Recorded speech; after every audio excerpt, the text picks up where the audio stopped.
welcome once again to the Sage. A wonderful journey, a journey in which we work with you to uncover hidden treasures.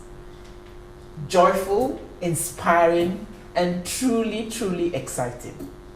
Yes, it's once again another episode in which, as we had said previously, we meet really wonderful young people who have become entrepreneurs and have made a success of it. Today's episode is full of excitement. For me particularly, it's full of joy. It meets an innate need in me to see a young lady with so much enterprise who is so gifted. I say that because I in particular have a soft spot for young women. I feel young people in our country and in many parts of the world are more burdened, more handicapped by the fact that they lack jobs and therefore lack a viable means of empowerment, economic empowerment. But this is really, really acute for young women. They face all kinds of inequalities, all kinds of handicaps engendered by many factors in our society, whether it's cultural, economic, family, government, in so many ways. Sometimes even nature itself hampers the growth, the development, particularly economic development of the young woman. And so we have a shining example to share with you today. A woman, a young woman who never fails to inspire me. A young woman with a heart and the courage of a lion. Full of fun, full of, so gifted, so truly inspiring and wonderful. Please join me as I welcome Jane Okenyi to this show. Thank you so much, Ma. It's a pleasure to be here. When we come back, you'll hear what is so truly wonderful about Jane. And as usual, I'm Dr. Kechi Ogwagu, your guide on this journey of excitement. Stay with us.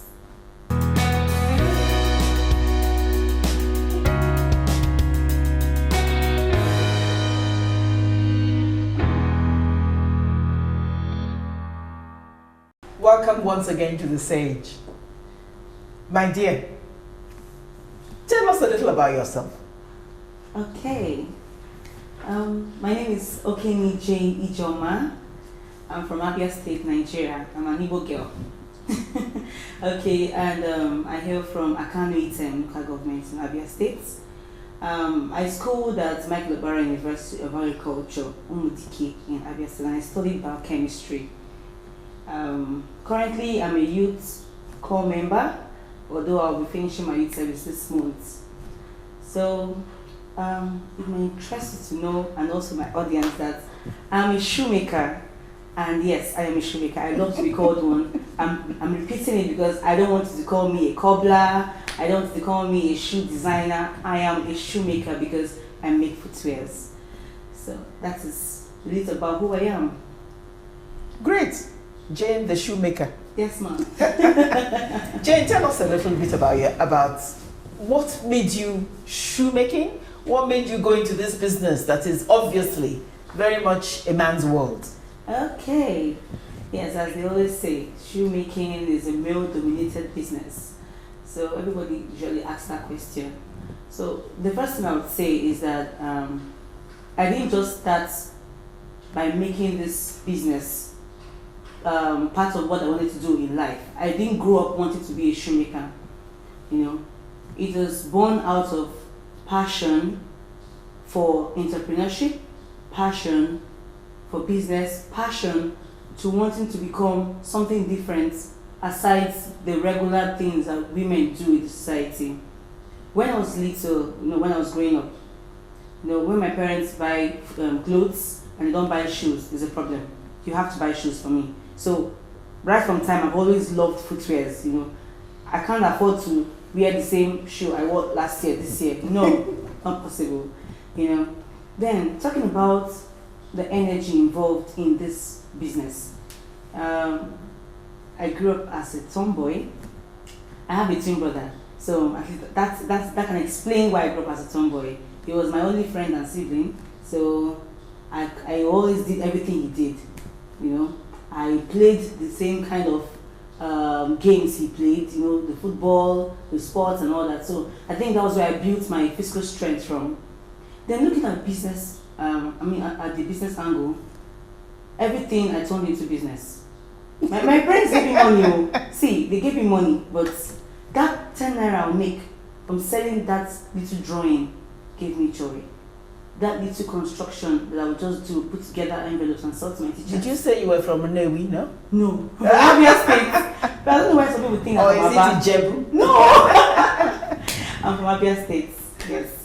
So maybe a lot of people say, maybe because I'm an Igbo girl, that's why you're into business and all that. But maybe it's true, maybe it's not true. But I just know that business has been inherent in me right from when I was a little child. So that, so coupled with the business angle, the strengths I have, my love for footwears, and your love for money. And my love for money. I can't hide it. All put together has made me a shoemaker today.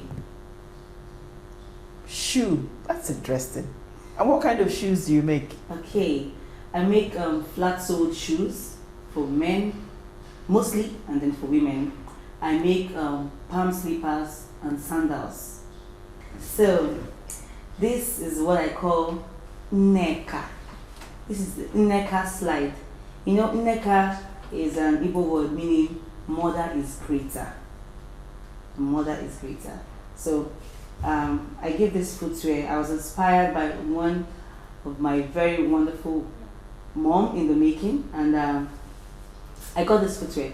So it's called Nneka slide, and we have many more in my factory.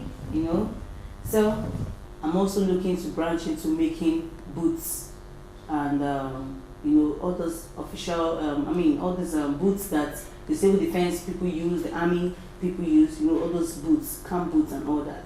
So, but basically, I focus on flat-soled shoes like brogues, like drivers or loafers, as the case may be, monk straps, you know, Chelsea boots, and then I also do flat-soled slippers for men and women, and sandals for men and women.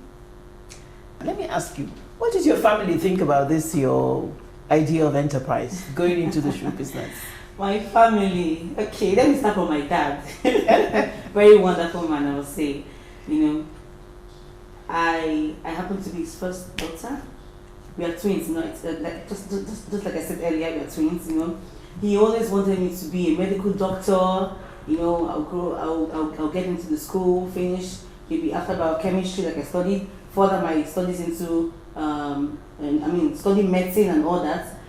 But as the case may be, after my 100 level, I discovered my passion for footwear making, and I told him about it, and he just needed to see the way. She said, "No, my first daughter cannot do this. She has to be a doctor, you know. How can you be this beautiful? You want to be a shoemaker?" He doesn't know, it's not possible. You know, he complained, and at first I behaved like I understood, but I honestly didn't understand what he was saying because I knew what I wanted. I went back again and requested to take the sewing machine that's in the house. And he sent me back. He said, no, I should go back to school. He sent me to school and not to make shoes. So fast forward to today. My father is my highest marketer as I'm talking to you now.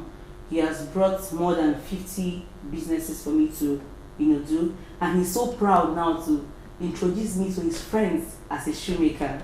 Wow. Then for my mom has been supportive from the beginning, even though it didn't look like it from the beginning. But she was there, you know, even when she felt I was not making the right decision, she was still there. And then she kept believing. My twin brother was always there to, you know, to market online for me. It was now more like a family business. I involved them in everything I was doing. If I'm cutting, everyone is cutting, you know, if I'm coupling, everyone was just there, you know. It was lovely from the beginning. And now my mom, what she calls me is entrepreneur, businesswoman, you know, shoemaker and all that. So it's been a very lovely journey, you know, family-wise. So at the beginning, it was not sweet, but now I think they're believing in yeah, you. yes. Yeah, that is great. That is great. So it's a business now. You have your shop, you have your shoes, you have your brand, and people are beginning to make orders so that you're very busy. Tell us a bit. But let's hear about how did you get there? The difficult. Before you go in that, we'll take a break and we'll be back. Okay, thank you.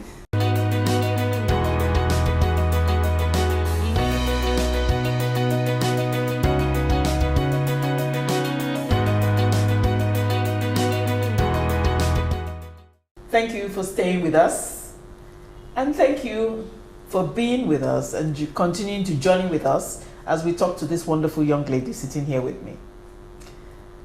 Jane, two things come out clear: where you came from, how you started, the kind of family reaction and support that you got, but also the fact that it's now beginning to work. You know, it's a winning game. But tell us, how did you acquire the skills? Okay. Has it always been easygoing? You know, what were the challenges and so on that you had to deal with? Okay, about the skill sets. 2015, October to be very precise, I just came back home from school. After the 111th semester was over, I came back home, for the holiday, and I was just walking by, my street, and I saw this shop, or this shoemaking kiosk, because it's not a shop, a proper shop, and I saw some beautiful designs there. I had to walk in there, and I started asking some questions, and even when I moved, away from asking asking about the price, and I started asking about how he produced them and where he got the materials from. I was so intrigued by the whole thing, and being an inquisitive person that I am, I wanted to know everything that day. And then the man moved, further to ask if I wanted to learn. It didn't dawn on me that I could actually learn how to do this. Yeah, even though I had passion for entrepreneurship and for business, and even though I loved shoes, I could actually learn how to do this and do it myself. Yourself. Yes, yeah. I was already thinking about the business side to it immediately.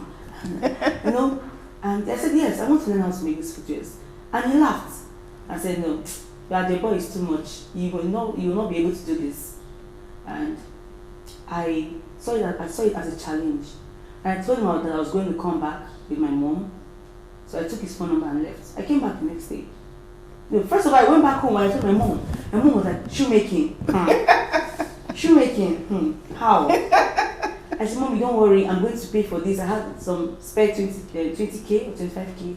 I was thinking of what shoes I'm going to do within that period.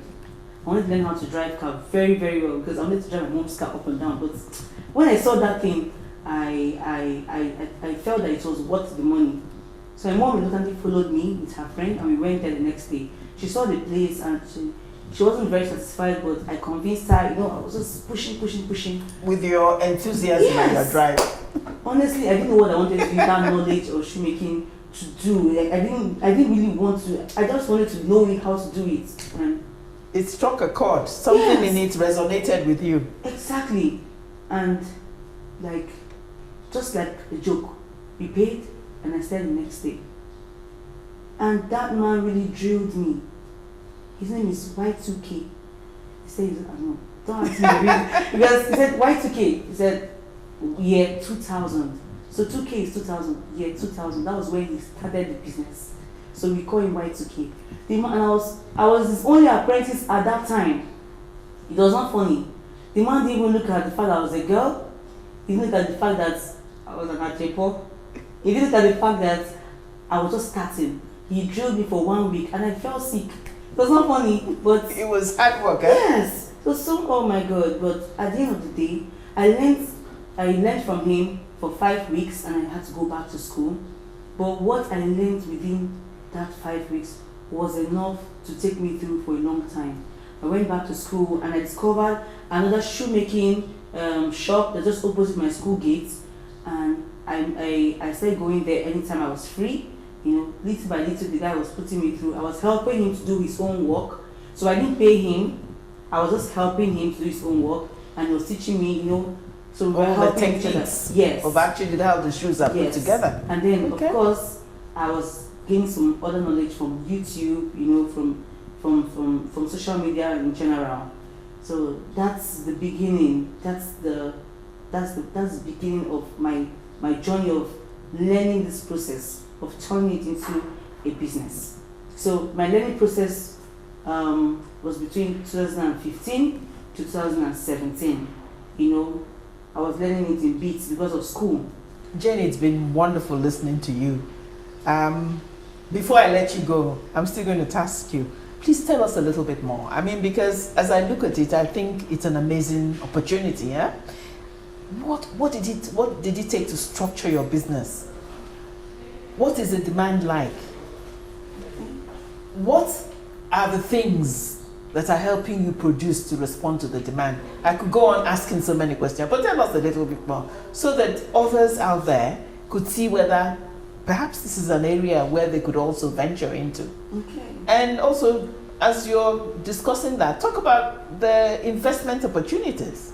What do you think? What would you say to people out there? Okay, thank you. First of all, I would like to talk about how importantly conversations for change has impacted in my business managerial skills. From C4C, I got the opportunity to intern with the almighty butter industry for 2 months. Man, it was a wonderful experience. Yes, I must say, very wonderful. I saw wonderful equipment. I saw how 500 to 1,000 projects could be produced in one day. It was a very wonderful experience, and it widened my horizon. Before now, I didn't know how to get my bits together, to form a standard business. But through the knowledge I have gotten from conversations for change, I've been able to gather my bits together. I've been able to have a very strong managerial skill. And also, when we talk about the human resource angle, I've been able to know how to selectively pick the people that I know that I could work with, either as apprentices or as workers, to make sure that everything will come together to form the kind of footwears I have in mind to give my customers to wear. I have currently 8 apprentices, both male and female, of course, not only women, even men. Yes. So I have about 2 females and 6 males. Yes. And among the males, I even have a little boy, a 10-year-old boy. Yes. And now, even my workers, I have 2 workers working for me.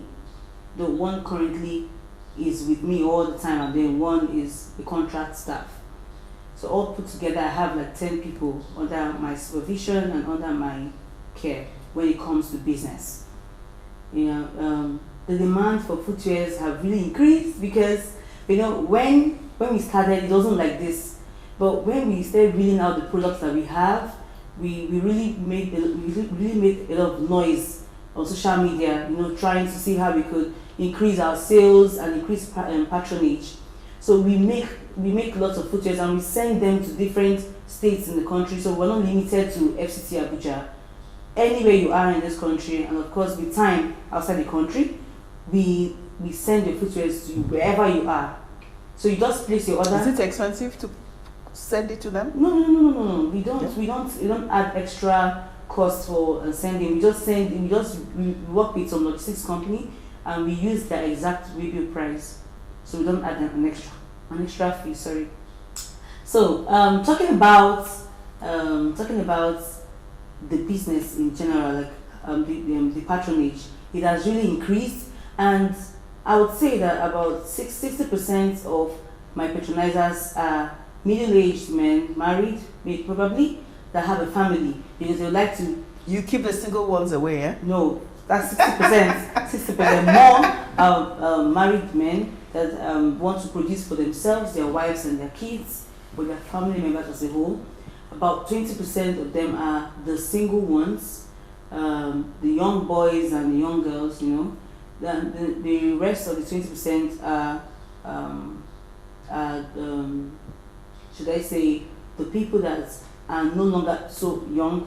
I don't want to say they're old, but they're not so young anymore, you know. So, but in general, 80% of my patronizers are men, while 20% are women. And Really? in this 20%, Why do you think so? and in this 20%, 10% of them produce for their husbands or their male better halves, I don't know. Then the remaining 10% produce for themselves. The reason why I said so is because I'm a woman, though, so I'm saying it. Women don't like to patronize handmade footwear as much as men do. They like to buy 5 footwears at 1,000 naira. Or buy 5,000. Than for them to actually bring out some good money to purchase good quality products. But though it's not for every woman, though, but that's just the general idea. Talking about investors and investments as a whole, my business is still very young, is growing even more than I could ever imagine, and is very much open for investors, for partners, for for people who feel that they could make a ton of money out of this. Yes, I'm saying this boldly because this is a very lucrative business. I could have bolted out before now if it was not, because I said earlier I like money and I like to work for my money. So if this business was not lucrative enough to keep me here up to now, this is my 5th year in this business, I would have bolted out maybe a long time ago. So it's open for people who feel that they could invest in shoemaking business, in footwear production business. It's very lucrative. We can use this money to get lots of equipment that will ease the production and also make the production process to be faster and to also get to people more than what it is right now. So it's very much open for investments. Yeah, she's telling you loud and clear. Yes. She's open to people investing and sharing the profits. Yes. And indeed creating jobs and work for so many other people out there. Yes, ma'am. Great, great. We really, really wish you well in that. What would you say to many of the young people out there? What would you... My fellow young ladies and men, I would really like to say this, right from my heart. I would say that you should just keep pushing. Don't allow the obstacles of life surrounding you to weigh you down, because they will surely come. Those obstacles will surely come. A lot of people around you might not see what you're saying to them. They might not see that thing that you're trying to paint for them to see. But once you're very sure that you know where you're going to, once you're very sure that your eyes are focused on that particular thing you want to achieve, my dear friends, my dear young people, please don't lose focus. Just keep going. With time, everyone around you will understand. Everyone around you will, in turn put their hands together to make sure that that place you're going to, you get there faster. But the important thing is that at the beginning, it might not be easy. It wasn't easy for me, and I'm telling you that it wasn't easy for me. But with persistence, or with perseverance, with patience, and with focus, you'll get there. You will surely get there. It's just a matter of time. I love that.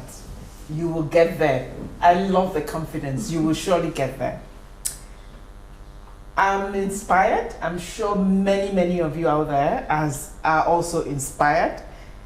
Jane, it's been a real pleasure to talk to you, to hear your enthusiasm, to almost physically feel your confidence. And we wish you the very, very best as you continue on this trail. Never give up. We know you won't. And we're looking forward to your creating jobs for many other people, young people out there. Thank you, Mom. It's been a pleasure. I hope you've enjoyed the journey on this particular episode. We can all make it together if we, like Jane, follow our passion and are ready to work and make our dreams come true. I thank you once again for being with us on this exciting journey. And please do be with us again next week as we bring you another inspiring young person. Thank you and goodbye.